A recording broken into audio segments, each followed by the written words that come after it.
بسم اللہ الرحمن الرحیم۔ یہاں میدان جنگ تیار ہو رہا ہے، جنگ ہوگی جو پورے بلوچستان میں پھیل جائے گی۔ 2 فلیش پوائنٹس ہوں گے، ایک ڈیرہ بگٹی اور دوسرا گوادر۔ میرے الفاظ یاد رکھنا۔ نواب اکبر بگٹی نے آج سے 19 سال قبل یعنی 26 اگست 2006 کو ایک فوجی آپریشن کے نتیجے میں اپنی ہلاکت سے کچھ عرصہ قبل یہ پیشگوئی اس وقت کی تھی جب سینئر سیاستدان مشاہد حسین ان سے ملنے گئے تھے۔ مشاہد حسین اس وقت پارلیمانی کمیٹی کا حصہ تھے جس نے نواب اکبر بگٹی کے ساتھ مذاکرات کرنے تھے۔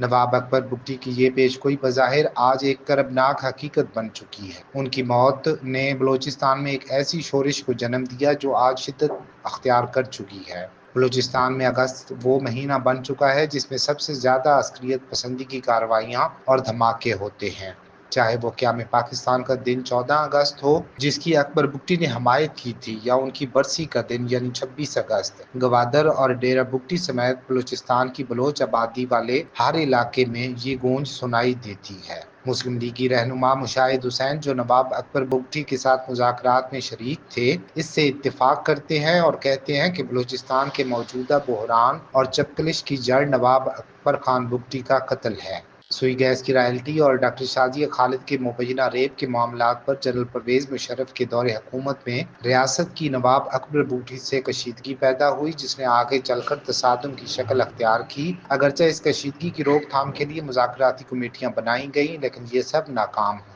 نواب اکبر بگٹی کا کردار تنازعات اور بغاوت دونوں کو ظاہر کرتا ہے۔ ان کی پیدائش 12 جولائی 1927 کو ہوئی۔ ان کے والد مہراب خان بگٹی قبیلے کے سردار تھے۔ والد کی وفات کے بعد 12 سال کی عمر میں ہی انہیں بگٹی قبیلے کا سردار بنایا گیا۔ ڈیرہ بگٹی کو سلیمان کا مغربی حصہ ہے اور یہ خانہ بدوش بگٹی قبائل کا مسکن بھی ہے۔ نواب اکبر بگٹی نے بچپن کراچی میں گزارا اور سندھ کے ماہر تعلیم آئی قاضی اور ان کی جرمن نژاد اہلیہ ایلیسا قاضی کی زیر نگرانی انہوں نے تعلیم حاصل کی، جس کے بعد وہ ایچیسن لاہور چلے گئے جہاں شیرباز مزاری اور خیر بخش مری بھی زیر تعلیم تھے۔ بگٹی بعد میں مزید تعلیم کے لیے آکسفورڈ یونیورسٹی بھی گئے۔ انہوں نے سیاست میں قدم اس وقت رکھا جب سن 1947 میں پاکستان سے الحاق کے لیے کوئٹہ کی شاہی جرگے میں شامل تمام قوم پرست رہنما اور سردار بلوچستان کی آزاد حیثیت کے حامی تھے۔ تب اکبر بگٹی نے ان کی مخالفت کی اور پاکستان کے حق میں ووٹ دیا اور یوں وہ پاکستان کی قومی دھارے کی سیاست میں آ گئے۔